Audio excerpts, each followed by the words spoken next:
Hi there, welcome to Cocktail Mode, the podcast where me, Andy, and my good mate Dave pick a retro game and try and pair it with a cocktail. Today's game, to tie in with a little race that happened just last weekend, is Daytona USA.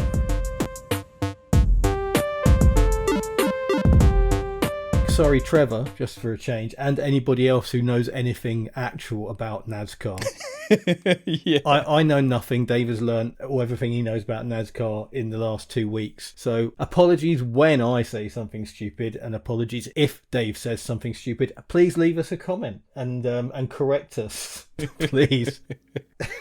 I think there is a limit on how many words you can use in a YouTube comment, so you might have to break it up. Section by section. As we always say, we're not really bothered about the whole like and subscribe and that annoying YouTube thing that everybody does. We love it when people leave us a comment, so please do. Just, wherever you're listening, leave us a comment if you can. And we always respond. Let's talk about Daytona. I'll tell you what we want to talk about first. What we want to talk about first is the Daytona USA showdown that happened in London a week ago, 2 weeks ago, was it now? It was the 31st of January. Dave came down from Leicester and I came up from Eastbourne, and we met in London with the express intention of facing off of a little arcade that we'd been to before that we knew had the twin Daytona. Funco Land or Funland or some bollocks? Yeah, it's something like that, yeah. It's literally the only machine in the entire place worth playing. Well, there are some pinball tables. Yes, that's true. Yeah, we had a little bit of a showdown. One of us had done a lot of practicing, hadn't they, Dave? The night before, emulated with a controller. Yeah. It's in no way prepared me for driving the car with the wheel and pedals.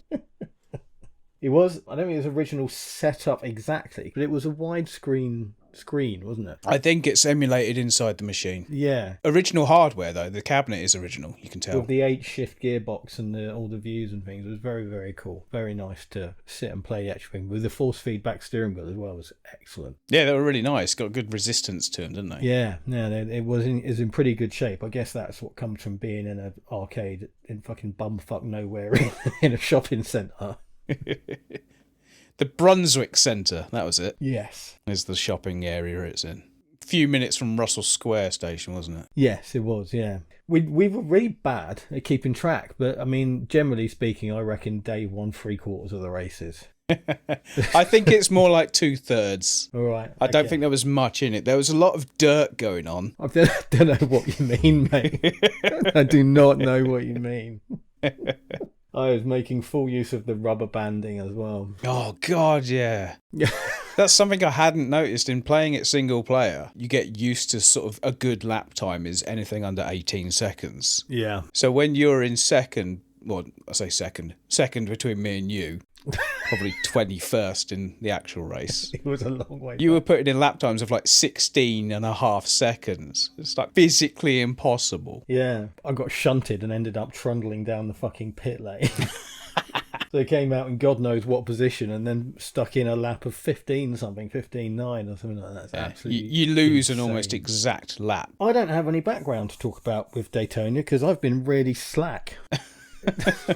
It's normally my job to get a bit of detail. But Daytona USA came out in 1993. No fucking way. Yep. It was developed in 93. It came out in 94. Oh, no, of course. Yeah, no, I was thinking Dreamcast, but it actually was out way back. This came out before the PlayStation. This came out when the best home console you could have was the SNES. It's incredible. It's so far ahead of anything else that was available at the time, and I'd never really appreciated it. Always knew it was an amazingly good game. Always really liked it. Always thought it looked fantastic and played really, really well, but I never really appreciated the technological magnificence of this game. Because Virtual Racing was the prototype that this built on, and that was 92, if I remember right. So way, way ahead of its time. Yeah, no, that's bonkers. And you think, I'm not really good on the technical stuff, but I'm pretty sure the arcade runs at a pretty locked 60 frames a second. Yeah. And with the, very little pop in even on the... I mean, everybody, will not be the first time we talk about driving around in circles today, I'm sure, but there are other tracks on Daytona where you do... It's not a circle, it's a tri-oval. Okay, it's a tri-oval. It's 3 ovals put together, yeah?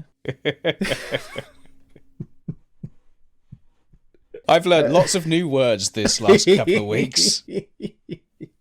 I take it that means there's 3 corners, right? Technically, because there are 3 corners. Yeah. It's sometimes it's classed as, they don't always class, because the layout is like imagine a straight line at the bottom with 2 curves coming up to like a triangular point. So sometimes what we think of as the first and last corners are sometimes seen as 2, but also as well the start finish straight in the game in the real track isn't a straight. The start finish line is at the top of that triangle. Right. I've had to learn all this stuff. Well, I didn't have to. I chose to. I was watching a race at Daytona the other day. I watched, I think I mentioned it before, IMSA Cup Mazda MX-5 at Daytona. Oh, yeah. Is that where they use the more technical version of the track? Yes. Yeah, absolutely. They've done it. They have done it on the oval before, but on this they use the infield as well. But there was, because they finish on the oval, and it's just after all, sort of seems to be on a corner, so it makes it really difficult to tell who's won when it's a really tight finish. Yeah. It's yes, very, very strange. I don't watch any oval racing at all. I have never sat and watched any outside of the film Days of Thunder until this week, when I sat and watched the entire 6-hour Daytona 500 from last year. Oh my fucking God. Right, get this, the first 45 minutes of the race, they stop for rain and show footage from other things. It's incredible. Like, the slightest amount of rain, they just stop and wait for it to go away. I guess it gives them a chance to show more adverts, doesn't it? Can you imagine that in an F1 race? Sadly enough, it's getting a bit like that in F1. But yeah, do you know anyone who's ever been to the Daytona 500, Dave? I know someone who's been to the raceway. I'm not sure if they went to that race. Right. Why'd you ask? Well, you do know someone who's been to it, because Gemma, my wife, has been to the Daytona 500. Oh, really? In 2003, with the family, obviously. Yeah. Hello, Trevor. Sorry, Sandra, etc. Just been sent a photo by Trevor. It is of his ticket to the 2003 Daytona 500. Oh, nice. It's the 45th Daytona 500 from February the 16th, 2003. I'm just looking up the 2003 Daytona 500 to see if anything exciting happened. Gemma, what do you remember about the 2003 Daytona 500? Rain. Thank you. I could say Mariah Carey. Wet Mariah Carey, that's what she remembers. Worst interview ever. The race ended after 109 laps when rain began pouring on the track. That's half the race. I think it's like 1 lap over halfway, so they could award some points. It's the shortest race ever. So they saw the worst ever Daytona 500. Or alternatively, Or the perhaps best. the best. Yeah. Yeah, they basically race stop. I don't get it. I don't understand it. And I think this is it's one of those things. I don't think I ever will. I don't think you have the mindset to get this. No. It's like American football or basketball or anything like that, where you have a predefined idea of what a thing should be. Motor racing should be this. It should be, difficult technical tracks. It should be weather conditions. It should be this, that, and the other. Yeah. Football is the only sport in the world that's right in how it times things. It's your prejudiced view of all things that are American, basically. I'm not prejudiced. I'm bloody minded. I'm with you to a degree. I look at the actual racing and think it's just 2, sometimes 3 lanes of 20 cars going really, really fast round what is effectively a circle. Yeah. But if you start to watch it and start to really pay attention and watch the right footage as well, with it explained quite well, the tiny little battles that are taking place with the positioning and the slipstreaming, it's just bonkers. The cars are specifically limited to under 200 miles an hour because the aerodynamic makeup of the car means that anything over that, they start to fly. But they're always at the edge. They're at the very, very edge. They're at 99% of just about to lose traction. Like they're almost in a constant state of gripping on for dear life and hoping that they don't die. The Mazda racing I was talking about is similar in that it feels like you watch 45-minute race and everything happens in the last 2 corners, which I know I've seen the end of NASCAR races and I absolutely know for a fact that is what happens. Yeah. And the rules are so slack that you can get punted off from first place and crash and get the person who's done it gets no penalty whatsoever because apparently rubbing is racing. No, the last 2 years, 2025 and 2024, both won by the same guy, William Byron. Right. And both races were decided on the last lap by a crash involving the leaders. Yeah. And he just sort of happened to be in the right place to go through and win it. Well, did he? Did he happen to be in the right place, or did he go, do you know what, this is all going to kick off in the last corner, I'm going to stay in fourth? Probably. And hope, because, it happens, doesn't it?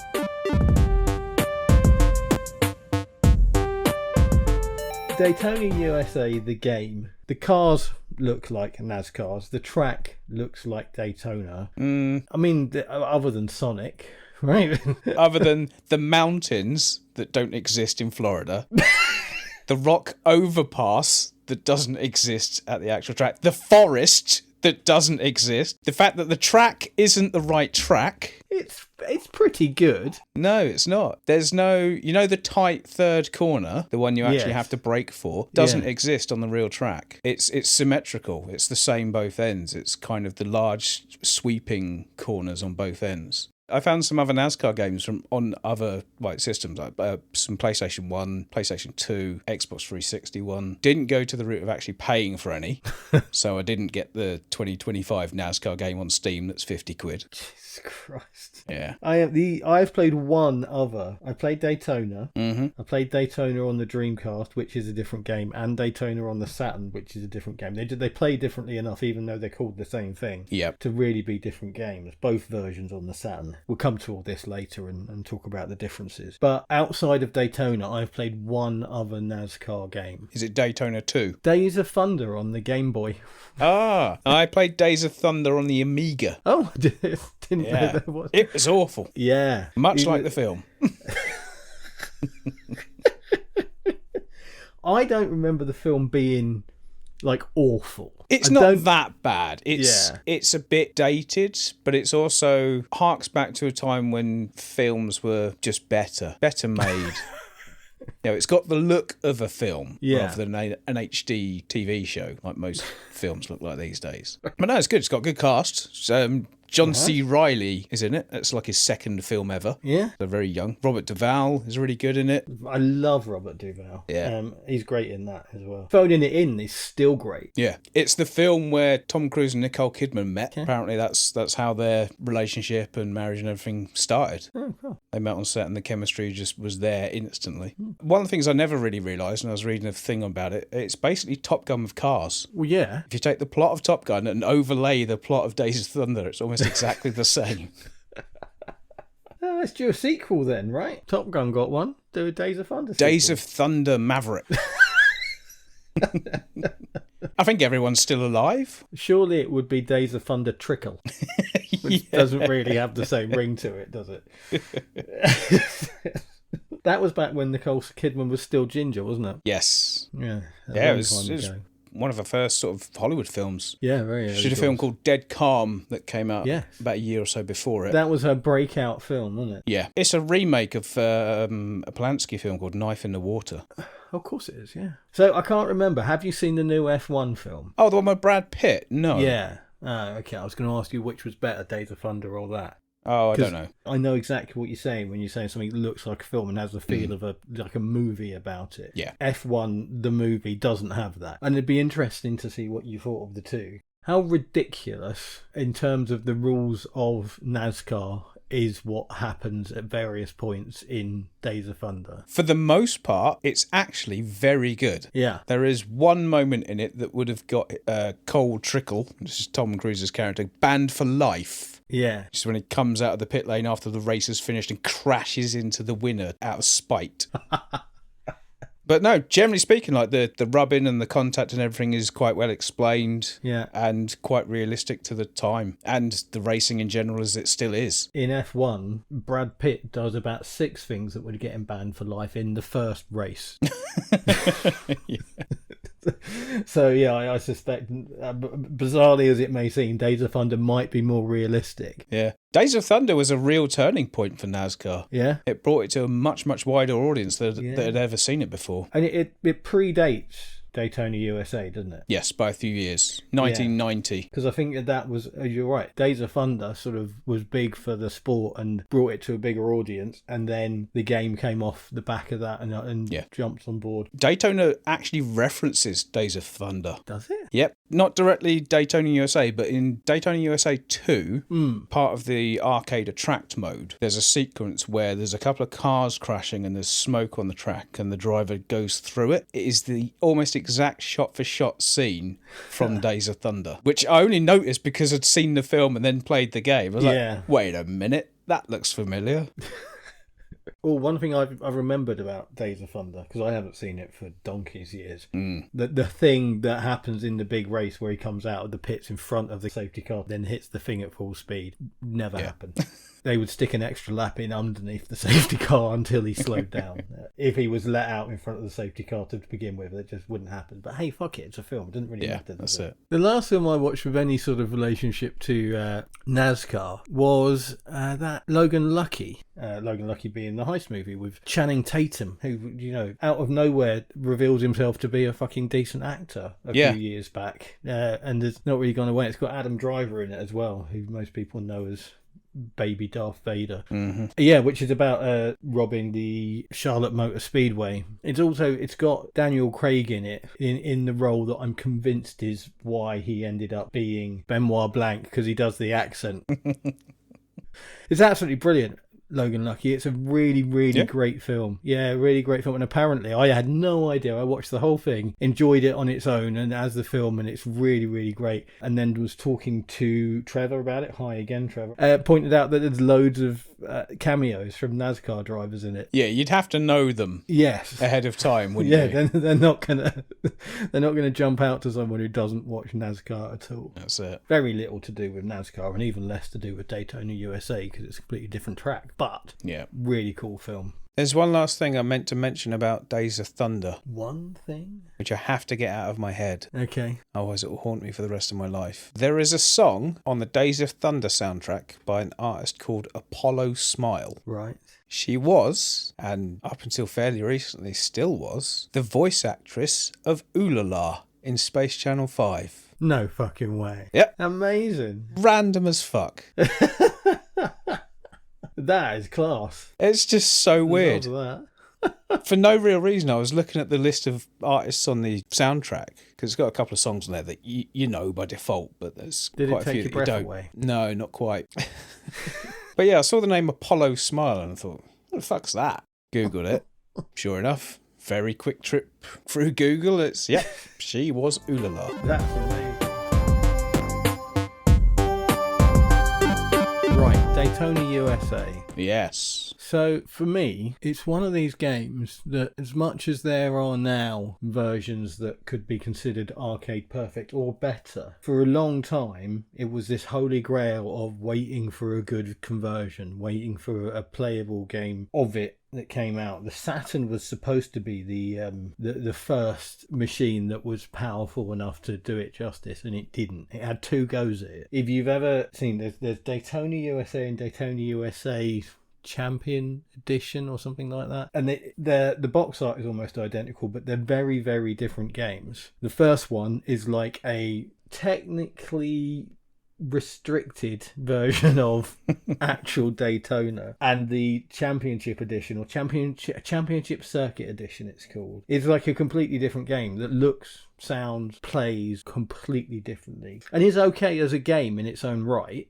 It just doesn't play or feel anything like Daytona at all. And there are still people to this day who, even though the original version of Daytona on the Saturn runs at about 20 frames a second and has like pop-in worse than an N64 game, people still say they think it's the best version. The most arcade accurate. Fuck off. I know. My argument would be, if you can't play it in the arcade, don't. Simple as that. It's one of those games that has to be played in an arcade. It has to be played with a wheel and pedals and the stick shift that you never use because you always use automatic. Or if you do use manual, you never change out of top gear anyway. Well, unless you crash. Well, no, because there's shift drifting is a big thing in like people who are shit hot Really good at this game. The current world record on speedrunners.com, he uses shift drifting, and I can't replicate it. Does he do the 424 or the 4124? 424, I think it is. It's on arcade hardware. It's like a handheld video, and you can hear the stick going. He goes wide through the pit lane to not trigger the pit thing, and drifts out of it. Oh, wow. Like you would drift through that last tight curve. It's amazing to watch. Wow. You'd have to go pretty wide. Is it like on the grass? Just about. Not quite, but just about. Yeah. But yeah, it's well worth a watch. It's like 2 minutes of your time, and it's done. Yes. No, absolutely. But yeah, this is something I've only ever read about. I tried when Dave and I were playing it the other day. We had a go with on the gears, and I got a couple of 424 drifts to happen. Oh, okay. But not in any good way. I still crashed. I've tried it on the emulated version. I think I'm doing it too fast, because I'm literally like button. I think it's more of a delay thing. Yeah, it's not like the Crazy Taxi thing. It's not like you have to do it like that. I think it's pretty much turn into the apex, put it down into second, and then on your way out, bring it back up into fourth again. Again, apologies to anybody who knows what they're talking about. Yeah, I absolutely got a drift to happen doing it, and unfortunately made absolutely no difference. I was still awful. But also, here's the thing: it's Daytona. Why are we talking about drifting around corners? Whose idea was that? This is the thing. Where in this idea of, well, we're going to do a NASCAR game, did somebody go, oh yeah, we'll have some drifting in it? But the thing is, though, this is drifting before drifting existed. Like in modern media, it's not until like the early 2000s. Well, that's not true, is it? Because Ridge Racer is a contemporary of Daytona. True. Daytona was actually the team that were tasked with designing Daytona were given the express command of make it better than Ridge Racer. Ridge Racer had come out and was clearly amazing. Yes. And the head honcho was just like, right, we've got to do better than that. And guess what Ridge Racer had as well, which, as we were just saying about, there wasn't a good home version of Daytona, I would say, until the Dreamcast. But yet Ridge Racer was good. Ridge Racer Revolution were good on the PlayStation. Rage Racer was good on the PlayStation. Yep. All these games were good on the PlayStation. And Ridge Racer Type 4 was not an arcade game. It was just a PlayStation game. And I don't think those first three Ridge Racer games are as good as Daytona USA. No, definitely not. I mean, Ridge Racer 4 is a very different sort of game, and the Ridge Racer 5s and onwards are very modern styled. I love them. I think they're really great fun to play, but they're a very different animal. But even technically, the way Daytona USA feels and the way the cars move around and all that, it feels so much different to Ridge Racer. Ridge Racer feels a lot more gamey. Ridge Racer, it feels like it's just you on the track and there's the occasional car in your way. Daytona is a proper, how the hell do I negotiate this bunch of fuckwits who keep variously swerving out in front of me, braking and crashing, and variously flying over my head when they crash, which looks fucking amazing. I love it when that happens. Virtua Racing was Yu Suzuki and another guy, and Daytona USA was the other guy. So it's good research, mate. I remember that from the Virtua Racing research. Toshihiro Nagoshi, I remember the name now. Well remembered, mate. Thanks, mate. That's good. You even got the pronunciation almost right as well. Thank you. The development team actually flew out to Daytona to watch a race and drink in the atmosphere before coming back to Japan, forgetting everything they'd seen and making something really good and fun. Yeah, that's good. It's like, wait, how did the track go again? Oh, I'm pretty sure there was a mountain in Florida. Next to the forest. Yeah, there's definitely a forest. There's like a Mount Rushmore thing with Sonic. Do you remember that? Yes, I do. Yeah. Big fruit machine. Do you remember that? Yeah, we'll put that there. Do you know it works? What do you mean? The fruit machine. You can stop it. How? You press start. Really?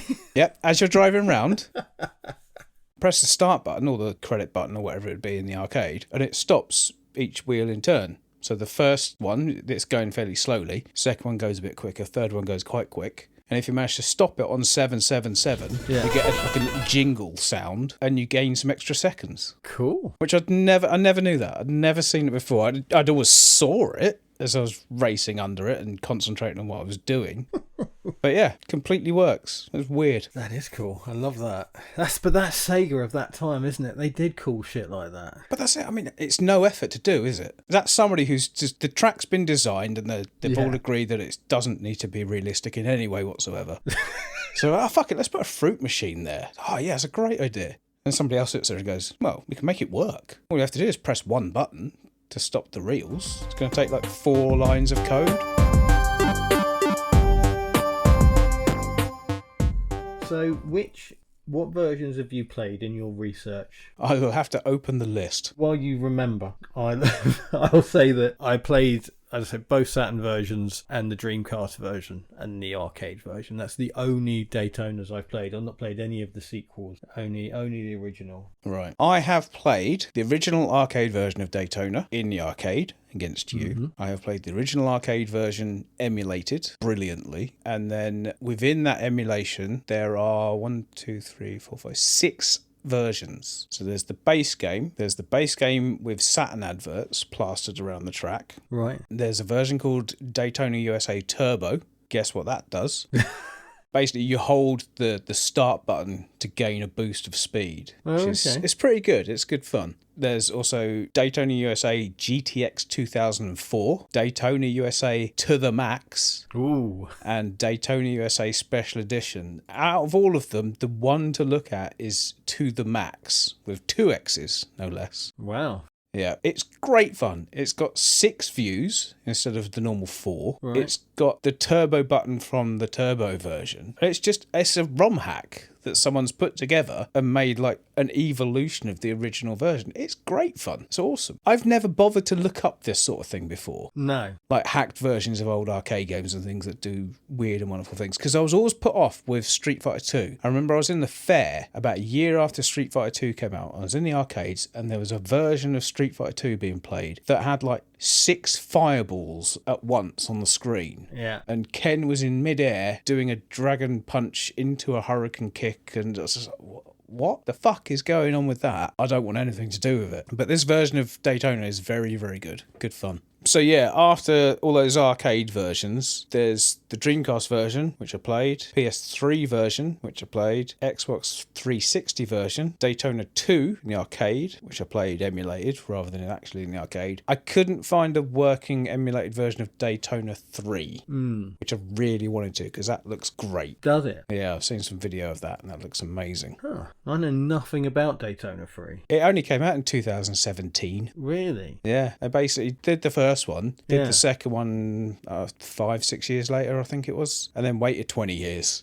And just sort of sat on it. Yeah, Daytona 2 was really interesting because when the Dreamcast came out and sort of word got out that they were working on a Daytona game for the Dreamcast, everyone was like, it's going to be Daytona 2, which is out on nothing. It's never come out on anything until very, very recently. So everyone was expecting that, and then they released a slightly different version of Daytona.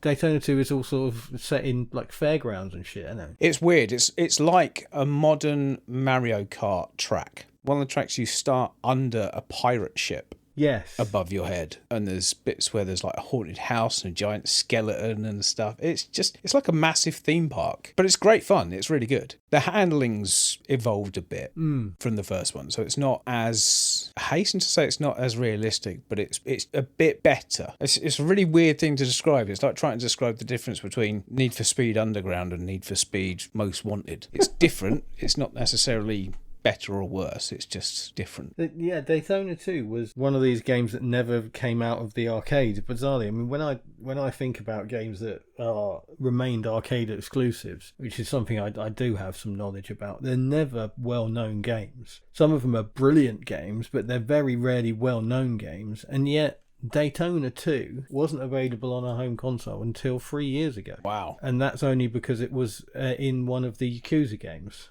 Because the Yakuza games evolved out of the Shenmue kind of thing, and so they have that thing where there are arcades where you can go in and play games. So in the same way you can play Outrun in Shenmue, you can play Daytona 2 in Yakuza Like a Dragon Gaiden, the man who erased his name, he reads. They just gave up on numbers after a while, didn't they? There are so many games in that series. So yeah, available on PC, Xbox, and PlayStation. I don't know which ones in terms of the consoles, but you can get it on Steam. It's quite expensive still. Maybe keep an eye out for us. If you want to play this game just to play Daytona 2, you don't want to be paying 50 quid for it. Also, if you've got a semi-decent PC, you can just emulate Daytona 2. Yes, well, that is absolutely true, yeah. See, it came out in 1998, and it's only just got a home release of any sort whatsoever. Yeah. Crazy. Well, we talked last episode, Planet Harriers. Yeah. Came out in 2000. It's never come out on anything else ever. No. So I've played all of those versions of Daytona. Yeah. Which are mostly good. I mean, I have to put my hand up and retract my previous statement about the Dreamcast version being shit. It's not that bad. I don't know. I think I played it very, very briefly, just out of curiosity when I got all the Dreamcast emulation stuff running really well. Yeah. And there was something in the controls where it felt like it was like trying to correct me. Right. And I don't know what I did, but it hasn't done it since I played it again. But I think I've got better at playing Daytona. Yeah. Did you turn the sensitivity down on your steering? No. Because it really, for me, my Daytona was still saved from back in the day. And the sensitivity was turned right down the steering. And it just makes it feel a bit more like Daytona. Yeah. Rather than having to correct yourself by not... Because, I swear by the Dreamcast stick. I think considering how old it is, I think they still feel fantastic. And a nice amount of resistance in a Dreamcast stick. So I could self-correct but the fact that the sensitivity adjustment in the menu that you can go and use, I think it feels better with it turned all the way down. But it's a great version. It looks fantastic. Sounds fantastic. Yes. Yeah. Does look good. It's really weird going to that after playing the HD widescreen special version that I've been playing of the arcade version. Yeah. The Dreamcast seemed like a backward step. It was really weird. It's good, it's different. Yeah. I think the arcade original is the best version, but I have had fun with dicking around with the textures. So this HD version that I got, all of the replacement image files that are used to change the textures in game to something else are just in a folder, in the folders of this emulator, and I started fucking around with them. So I put our cocktail mode logo on the front of the car. I changed one of the billboards on the track to Difford's Guide. Nice. I replaced the Hornet 41 on the back to Ed the Duck 77.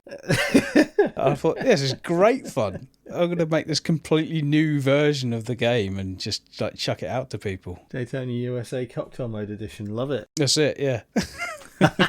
When you're talking about how you actually said either play the arcade version or don't play it, to paraphrase. No, I think that's word for word what I said. And I think when people say, weirdly enough, and I don't agree with this, but I'm fascinated by that people with this opinion exist. When people say that the Saturn version is the best version, what they're talking about is the feel of the game. The feel of the handling of the car and the sound and even with the pop in, the way it looks. Because all the other versions, you think the versions that work now, like the Dreamcast version is completely remodeled. It's new models and it's built from ground up. It's not the arcade version. And I think that's what those people are saying. They're saying this is the version of the game that feels in all the unmeasurable ways the most like the arcade experience, even though it chugs along at 20 frames a second.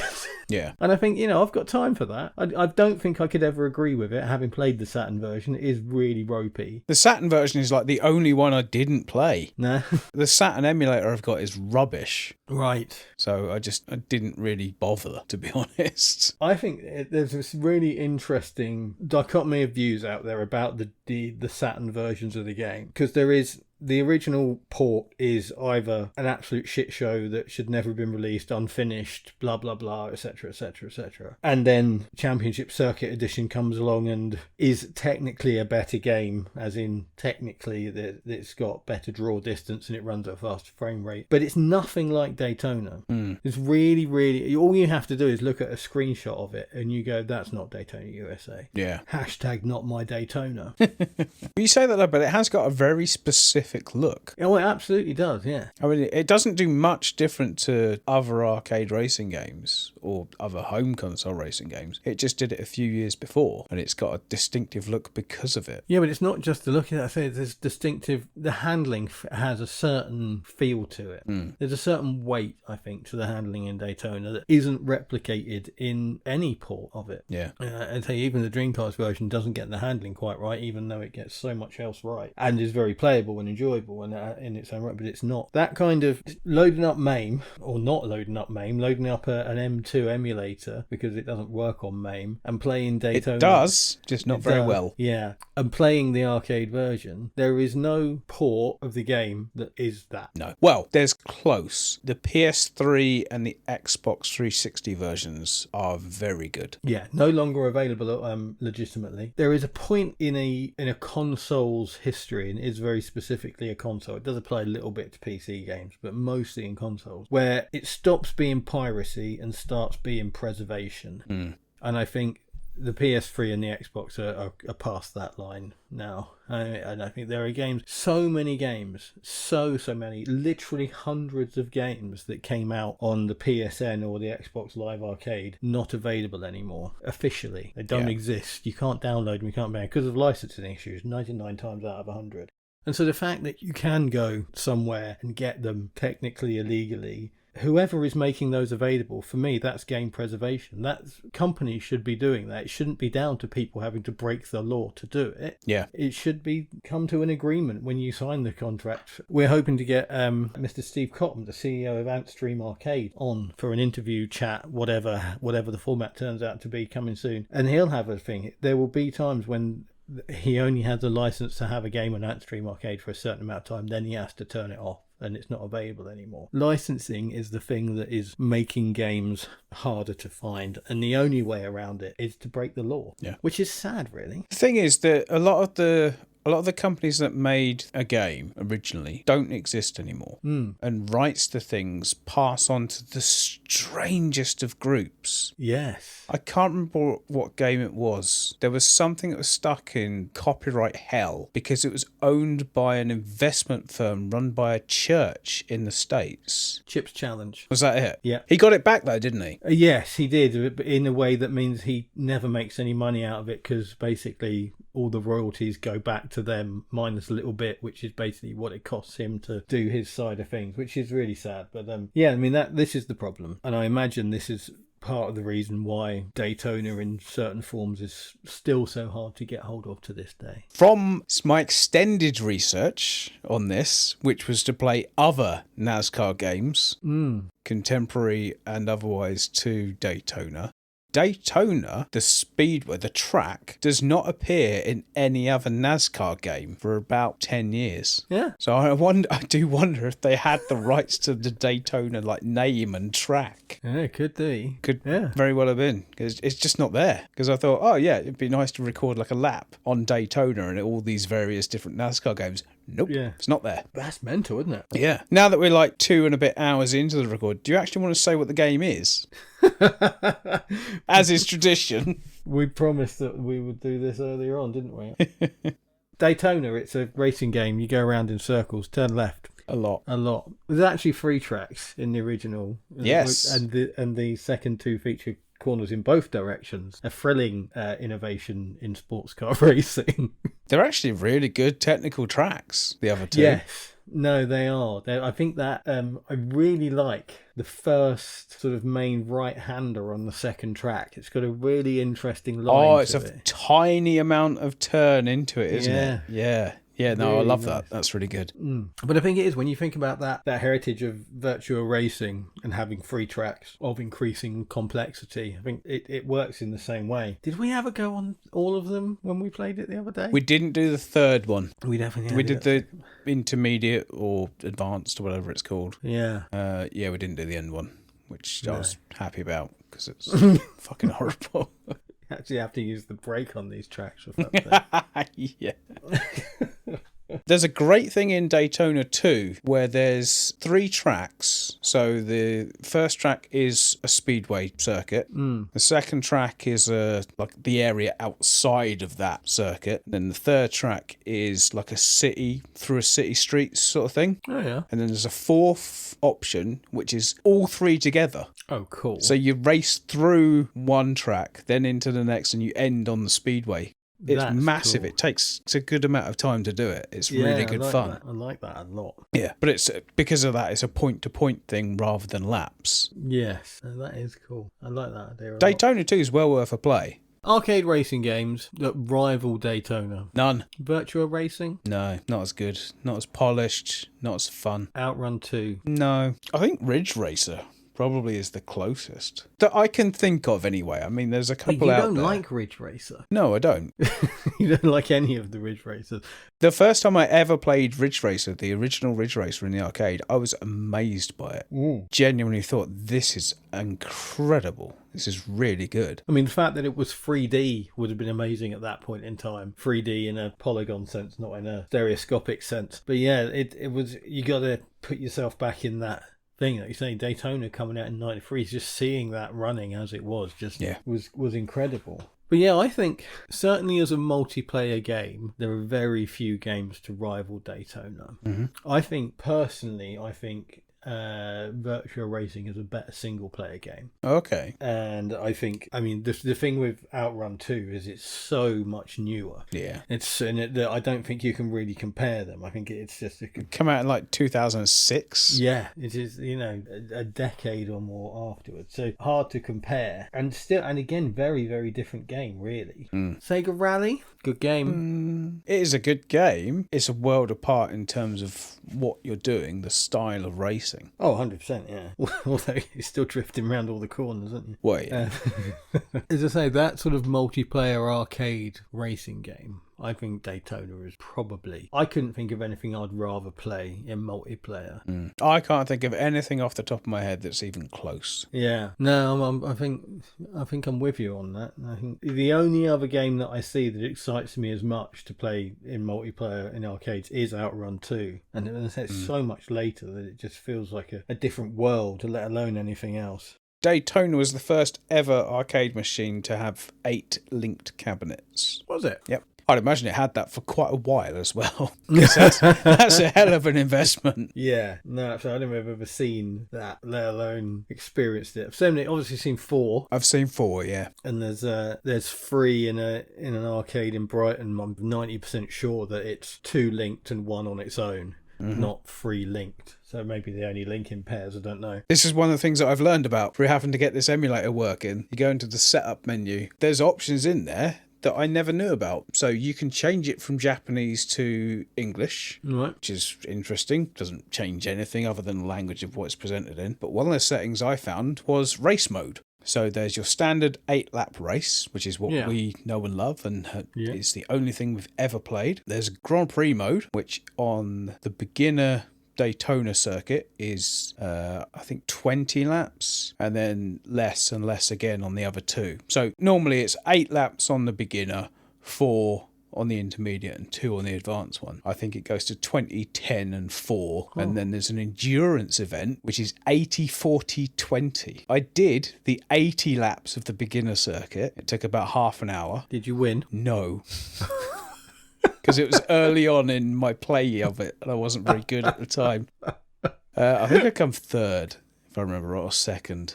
There is a point where I get into 1st for like the first time ever in the history of playing Daytona. I got into the lead for a bit. I've since won a few, but not many. I mean, the thing with that is, you remember the endurance races in Gran Turismo? Yeah. They were a pain in the arse to do, but you were pretty much guaranteed to win. They were so easy. Yeah. Even if you crashed every other lap. Yeah. You'd make it. Yeah. All these versions you played, the first one's still your favourite? Yes, definitely. Yeah. Yeah. Love Daytona 2, but it's an entirely different game. Plays differently, the cars handle differently. It's not what I want. What I want is Daytona in a cabinet with replaced HD textures and high resolution and a massive HD TV in front of me Yeah. with the draw distance set to infinite, and I'd be a very happy man. There is something about a steering wheel and pedals that changes a game. Oh yeah, Like, definitely. significantly. Yeah. And it really is. And it comes back to this whole arcade experience and all that sort of thing. It makes so much difference to games. It just really sort of brings them alive. Because you think, if you were to take Power Drift and play it with a joystick,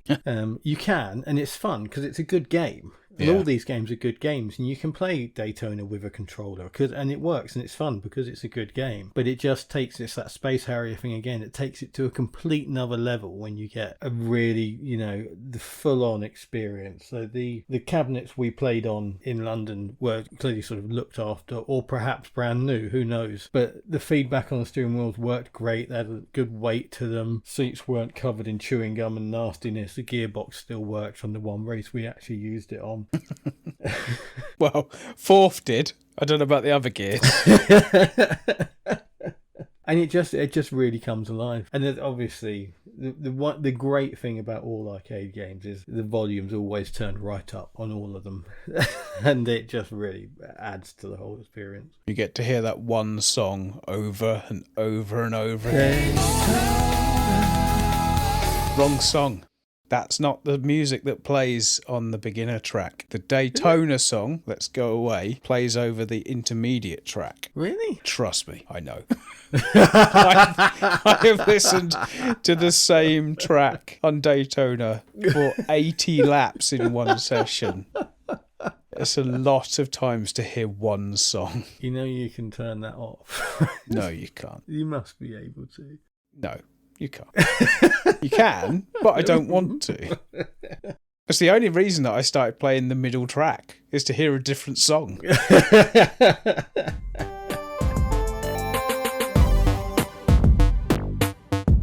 Did you know that the AI, let's call it that for 1993, analyses your first lap and then decides how difficult the rest of the race is going to be based on it? I didn't. Is that true? It's true. So you could be deliberately shit in your first lap? If your first lap you're a bit all over the place and you don't do particularly well, cars will move out of your way on the following laps. If you do particularly well, they will move into your way. Well, fucking hell.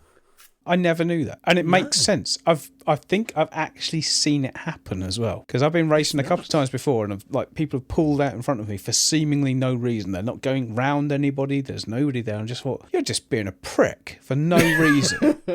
Which is fair, because I would. But yeah, I've read this and I thought, you know what? I think I've actually seen that happen. So yeah, interesting thing. Yeah. I have more facts. I was going to say, Daytona facts. I have lots of facts. I hope you're not reading these, Dave. I hope these are coming off the top of your head. These are things that I wrote down a week ago. That's allowed. That I shortened and am reading out now. So, the first ever Daytona 500, which we haven't really described, it's a 500-mile race, which translates to 200 laps of the track. Yeah. In this case. Assuming that you don't get rained off. Well, yeah. Or as near to 500 as they can manage. The first ever race that was billed as the Daytona 500 was settled on a photo finish. Imagine racing 500 miles and it has to be settled by a photo finish. That's nuts. The add-on to this is that because this was in 1959, it took 3 days to analyse the photos to decide the race. That's amazing. You imagine a crowd of people sitting there for 3 days waiting for a VAR decision. It feels like that long sometimes. Yeah. How many car manufacturers do you think provide the cars for NASCAR? Now? Yeah. 2. 3. Oh, I was convinced I was right as well. It's Chevrolet. Yeah. Ford. Yeah. Chrysler. Toyota. Oh, of course. Yeah, so Toyota have had a modified version of the Camry in there for decades. But this is the thing, isn't it? That's what it's called. This isn't touring car. This doesn't look like a Toyota Camry. It's not stock at all. Absolutely. It's not, and it it may have that name, but it's not that. And they all look fairly identical. No, they are. They are identical. They're indistinguishable. If you take off the sponsorship and the car manufacturer's logos, they are physically indistinguishable from each other. Every car goes through a scanning process before the race, and there's a spec that it has to be within. And if it's outside of that spec, tough shit, off you go. But none of them are, because they're all exactly the same. I have two thoughts are going through my head at the minute. The first one is related to what you're saying, which is I'm really looking forward to Trevor coming in the comments and correcting everything you've I'm going to block him. And my second is my favourite thing about NASCAR, which is I think there's something about the negative air pressure that they have the flaps that stop the car from rolling over. Yeah, they got air brakes. Yeah, but they're not powered. It's just when they're just loose. And when there's a vacuum, it opens up what look like air brakes and it stops the car from flipping over. Yeah. Incredibly clever technology for what is not a technologically advanced sport. I think it's incredibly simple, actually. Yes, it is. It's a simple concept, but it's a very clever thought process that's made it happen. But what this does come back to is what we've talked about before, I think probably in the NBA Jam episode, is that American sports tend to be fairly isolated and different to the rest of the sports in the world. I mean, obviously soccer's gaining traction over there, and Formula One, I think there's 4 races in America this year. Las Vegas, I know of. Las Vegas, Miami, Texas, Jersey, I think. Okay. And then there's Mexico and Canada as well. Where's the Mexican track? Mexico. I'm glad I've got my subject matter expert for Formula One with me tonight to talk about this stuff. I think it might be Mexico City. It's somewhere where the Americans can get to easily. What you're saying is entirely accurate, but it's not just true of American motorsport, it's true of American sport. They exist in isolation because they have the audience sizes to not care. They don't need the rest of the world. Yeah. Absolutely. That's it.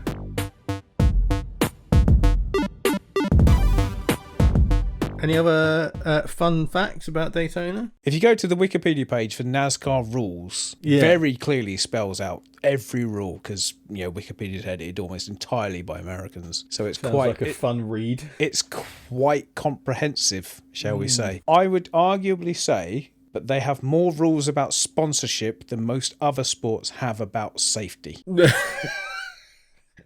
There's a section on sponsorship that goes through in great detail exactly what you have to and can't have to have, etc. Like things like the car numbers. They're not owned by the team. They're not owned by the driver. They're owned by the sponsor. So if you have a driver who has like a run of success with a certain number, if you move to another team, tough shit. That's not yours. That's ours. But they lease it. They lease it from NASCAR. So sponsorship is tied into this in such a way that it's inseparable. It's bonkers, isn't it? In terms of the viewer experience as a consumer of it, as a piece of entertainment, it does seem to get in the way. Well, we've talked about this American football. It gets in the way in American sports more than it does in European sports. Like in the Formula One, yes, it's there. It's all over the cars, and yes, it's like vote for your driver of the day, sponsored by XYZ. But it's like it's tucked away in a corner. Do you know what I mean? It's not affecting what you're watching. Whereas in American sports, it fundamentally gets in the way. Yeah. Well, you see it as getting in the way. I think it's objectively getting in the way. Yes,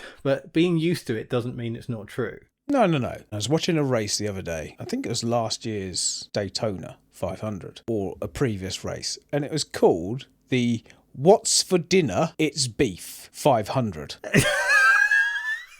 It's like, the what? And it's this advertising campaign in the States of What's for Dinner? It's Beef. It's just, what? Okay. Any more?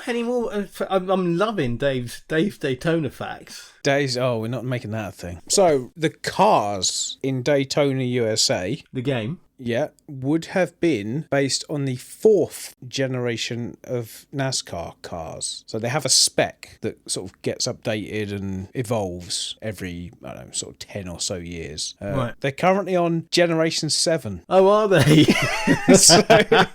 So by your definition of gaming, the current generation of NASCAR games are the worst generation ever. Absolute shit show. That made me laugh. I thought that was quite funny. You know Virtua Fighter? Yes. Do you know Fighter's Mega Mix? I've heard of it. I don't think I've ever played it. Is it like characters from Virtua Fighter fighting Vipers and other things all put together? Yes, exactly that. Yeah, so Sega fighting franchises all kind of come together. The race car, the number 41 Hornet from Daytona, is an unlockable character in Fighter's Mega Mix. I love it. It's like upright and like punches with its front wheels, but it's What, like a transformer? no, that's the thing. It doesn't. It's just a car, and the wheels sort of float in mid. It's just the fucking weirdest thing. I love it. That's great. Do you know why it's number 41? No, I don't. Because there's only 40 cars in the race. It's kind of indicating that there's like an opportunity for a wild card non-qualified driver to enter the race. I think that's why it's car 41. Which does break down the second you realise that there's other cars in there with higher numbers. I was going down that route when I found out all the rules about who owns numbers and who leases them from NASCAR and all that shit. Because I thought I was onto something when I realised it's car 41 out of 40 cars. I like it though. There's a brilliant beach volleyball game called Beach Spikers. It's a Sega game. I think it's a GameCube exclusive. Is the car in it? No, sadly not. But there's like costumes that have got that kind of red and blue kind of. They're definitely clearly based on it. Yeah. And it's in the brilliant Sonic and All-Stars Racing Transformed. Which I stand by this game. This is a PS3 360, a Gen 7 game, if you like. And I genuinely believe it is the best kart racing style, power-ups, and it's a fucking brilliant game. It really is, absolutely. And it's got the Hornet appears as a playable land vehicle for the character Ages, representing Sega's history. I don't remember that at all. I played a lot of that game. Yeah. Russ Chastain went viral in 2022 for doing something that was described as a video game move in NASCAR. Did he do the wall ride? Was this him? Yes, it's the guy who did the wall ride thing. He basically went from like 9th to 4th. He didn't even win the race. That's the thing. But he basically just thought, bollocks, I'm going for it. I'm going to slam it into the wall and accelerate like fuck, just to get any amount of gain I can get at the end of this race. The tactic has since been banned outright by NASCAR. They just said, don't fucking do that again. Like, nobody's allowed to do that anymore. But how has it taken that long for somebody to think, you know what, I'm just going to put it in the wall and floor it? Yeah. I guess it has to be a specific race track for it to work. Like some of the bigger, more open places, that would just slow you down. The friction of burning into the wall is going to kill your speed. And I think, like everything with NASCAR, and as I mock it, it all seems very, very basic. But I'm sure there is. I would imagine that is like a very specific corner at a very specific point in the corner that would work. And the track in front of you has to be clear. There has to be nobody in the way for you to get through. Nobody already crashing. Yeah, exactly. But no, I remember seeing it at the time and thinking, oh, that's fucking brilliant. I love it. Never really sort of appreciated what went into it and what he got from it. But yeah, that was good. It should be said at this point, please, if you're driving, don't drink. And if you drink, don't drive. But what cocktail did you come up with to pair with Daytona, Dave? I found a few. There was one called the VIP Pass, which I really liked. I liked the sound of. There's another one which was called the 57 Chevy, which I thought was quite fun. Nice. But I went for, in honour of William Byron, who's the 2-time current champion of Daytona. He basically only won both races because the leaders crashed on the last lap. Right. I've gone for a cocktail called The Last Lap. And generally speaking, it's where I fuck up on every racing game I ever play. I have this thing where somewhere on the last lap of Gran Turismo, not Tokyo Challenge because that's not laps, but you get the gist. Yeah. Just on the last sort of stretch of something, I lose focus and I always fuck up. Every time. So, yeah, in honour of him and just Daytona in general, that last lap is when, if you've not done particularly well throughout the rest of the race, you're fighting against time to actually finish the race, which is so fucking annoying. You've done not too bad, but you've gone into the start of that last lap and you think, it's only given me 17 seconds. I can't finish this fucking lap. I cannot physically finish. Yeah. And then you really put it out of the bag and then sort of coast across the line at 5 miles an hour. But it also, I think it's a great shout because it plays also into that whole in 2-player sitting behind the other car. Waiting to slingshot past your opponent. Just got to wait until the last corner, last lap. Just get in there. That's it. Yeah. So yeah, the last lap. Equal shots, 25ml each of engine gin, clearly, yellow chartreuse, maraschino liqueur and lime juice. So it's not overly complicated. No. I think that'd be more towards your taste than mine. Not a massive fan of gin and the lime juice. I think it's going to be quite sharp. Yeah, no, there's the nice flavours with gin. I don't like engine gin particularly, but I guess it's a nice reference, which is probably why it's in there. I would say substitute that for a nicer gin and that'll be a nicer drink. Yeah. Really. Fair enough. But yeah, I mean, the great thing about engine gin is it comes in a really cool bottle. Yes, you said about it before. It comes in like a can. It does. It was really, really cool. But it's just, there are better gins for less money, Yeah. basically. Great branding, not great gin. So it's a variant of a cocktail called The Last Word. This variation of it was created in 2022 by the folk at Engine Gin. That would make sense. Yeah. Like I always say, I'd give it a go. I'd give it a go. Dave would give it a go. Yeah, it gets the Dave, I would give it a go seal of approval. I heartily endorse this product and or event. That's my choice. So what have you got for us? This is something that you normally do. So I found the Discerning Drinkers, what do they call it? Community recipe. Yeah, from a guy called Angel or Angel, I guess. It's up to him or them. Either how or. they pronounce the name. Yeah, absolutely. But it comes from Reddit of all places. A Redditor going by the username of Hebug, Hebug. I'm going to drop you a message on Reddit just to say thanks for that. This recipe that I went for is called The Other Left. What's that a reference to, Andy? I like it. That's funny. The reference to the other left is when you tell somebody turn left and they turn right and you say the other left. And I don't know where it originates from. It must be decades old. I don't think it ever stopped being funny. Oh, no, it never started being funny.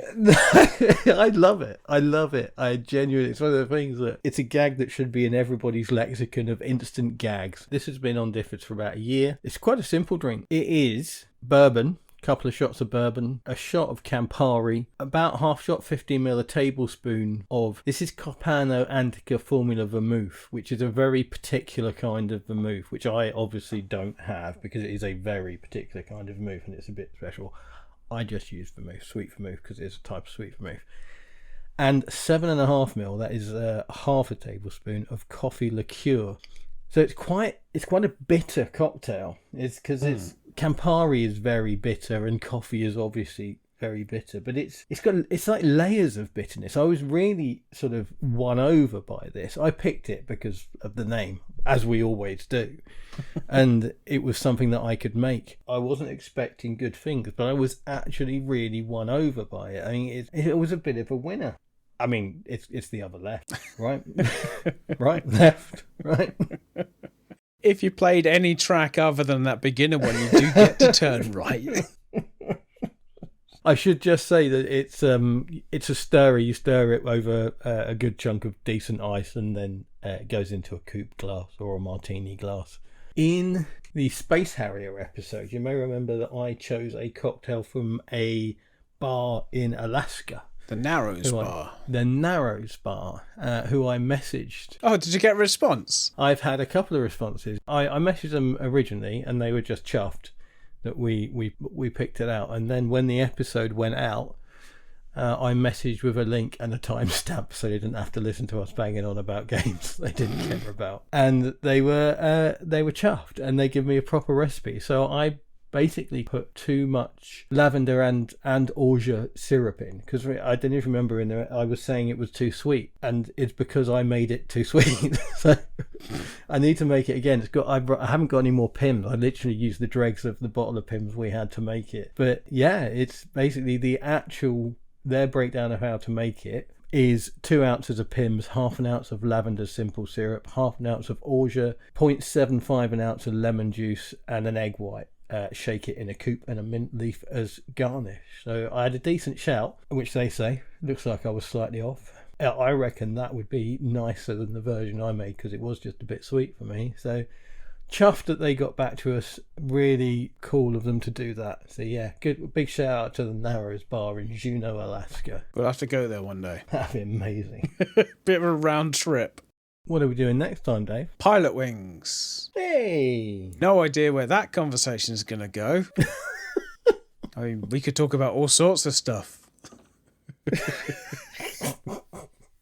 Not to beat around the bush, we're recording this after we've already recorded Pilot Wings. So yes, Pilot Wings is... We don't want to say things that we might talk about that don't come up. Yeah, the timeline for this is that we wanted to release this as close to the actual Daytona race as possible. With our schedule, unfortunately, we know we are after the race, and we normally like to go out before, but it was a choice of nearly 2 weeks before or a couple of days after, so we went for a couple of days after. So we're a bit out of sync in what we've recorded and what's gone out. So yeah, you'll get to hear Pilot Wings, which is a pretty good episode, I think. A bit more. I've got more to say in Pilot Wings. You actually played the game. I actually played the game and did some research. So yeah, that'll be next time on Cocktail Mode, where gaming and alcohol are in our blood.